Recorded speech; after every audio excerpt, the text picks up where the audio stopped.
કેશોદના આંબાવાડી વિસ્તારમાં બનેલી ચોરીની ઘટનાના આરોપીને ઝડપી પાડતી પોલીસ કેશોદના આંબાવાડી વિસ્તારમાં આવેલા રાજાણી મિલ કમ્પાઉન્ડમાં ધી વેરાવળ પીપલ્સ બેંક સામે રહેણાંક મકાનના બપોરના 12 વાગ્યાથી 2 વાગ્યાની વચ્ચે ઘરનો મુખ્ય દરવાજો તોડી ઘરમાં પ્રવેશી તિજોરીના કબાટમાં તાળા તોડી ઘર વખરી વેરવિખેર કરી રોકડ રૂપિયા અને સોના ચાંદીના દાગીનાની ચોરી કરી અજાણ્યા શખ્સો હાથ ફેરો કરી નાસી છૂટ્યાનો બનાવ કેશોદમાં બનતા ટોક ઓફ ટાઉન બની ગયો હતો। કેશોદના આંબાવાડી કાપડ બજારમાં લક્ષ્મી હેન્ડલૂમ અને સુંદરડા ઉદ્યોગનગરમાં મધુરૂ બેડિંગનું કારખાનું ધરાવતા નિમેશભાઈ મધુભાઈ કાનાબાર પરિવાર સાથે બપોરના 12 વાગે ઘરની તાળું મારી જૂના પ્લોટ વિસ્તારમાં આવેલા સ્વામિનારાયણ મંદિર ખાતે સ્વાગતોત્સવ કાર્યક્રમમાં હાજરી આપવા ગયા હતા। આશરે 2 વાગે પરત આવતા ઘરના મુખ્ય દરવાજાનું તાળું તૂટેલું હતું। ઘરમાં પ્રવેશતા તિજોરી કબાટના દરવાજા તોડેલા હતા। માલ સામાન ઘરમાં વેરવિખેર પડ્યો હોય।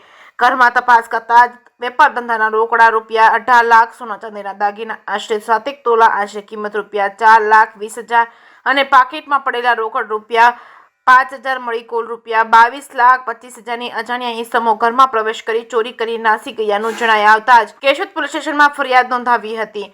કેશોદ પોલીસ વિભાગના DYSP BC Thakkar, police inspector PA Jadav ઉપરાંત જૂનાગઢ જિલ્લા પોલીસનો કાફલો ઘટનાસ્થળે પહોંચી તપાસ હાથ ધરી હતી। જૂનાગઢ જિલ્લા પોલીસ દ્વારા આરોપીનો ફોટો જાહેર કરી માહિતી આપવા અપીલ કરી હતી। જૂનાગઢ જિલ્લા ક્રાઇમ બ્રાન્ચ દ્વારા ઘરફોડ ચોરીના લિસ્ટેડ આરોપીને ખાનગી રીતે તપાસ અને ટેકનિકલ સોર્સિસના આધારે એક મહિલા સહિત 2 આરોપીને ઝડપી પાડી કેશોદ પોલીસને સોંપી આપ્યા હતા। મુખ્ય સૂત્રધાર પર પ્રાંતિ હોય ઝડપી લેવા કાર્યવાહી હાથ ધરી હતી। કેશોદ પોલીસ સ્ટેશનના police inspector PA Jadav, police constable Sanjaysinh Kalyansinh Jhala, રોહિતભાઈ મોહનભાઈ ભંભાણા દ્વારા ગત તારીખ 22મી ડિસેમ્બર બપોરના બનેલી ચોરીની ઘટનાના આરોપી ચંદુભાઈ બાલુભાઈ ચુડાસમા ઉંમર વર્ષ 45 રહેવાસી ઇવવગર જૂનાગઢ અને મુકેશ ઉર્ફે મુકો હાદાભાઈ સોલંકી ઉંમર વર્ષ 20 રહેવાસી નાગેશ્રી તાલુકો રાજુલા જિલ્લો અમરેલી ની અટકાયત કરવામાં આવી છે। મનીષાબેન મુકેશભાઈ સોલંકીને હસ્તગત કરવામાં આવેલ છે, જ્યારે મુખ્ય આરોપી ભૂપતિ બિકાઉ ચૌહાણ ઉત્તર પ્રદેશને ઝડપી લેવા ચક્રો ગતિમાન કરવામાં આવે છે। કેશોદ પોલીસ દ્વારા ઝડપાયેલા આરોપી જૂનાગઢ અને રાજકોટ જિલ્લામાં નાની મોટી ચોરીના ગુનામાં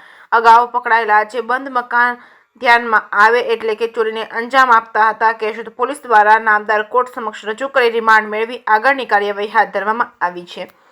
જે કેસની ગુજરાતી સાથે રાજુ પંડ્યા, કેશોદ।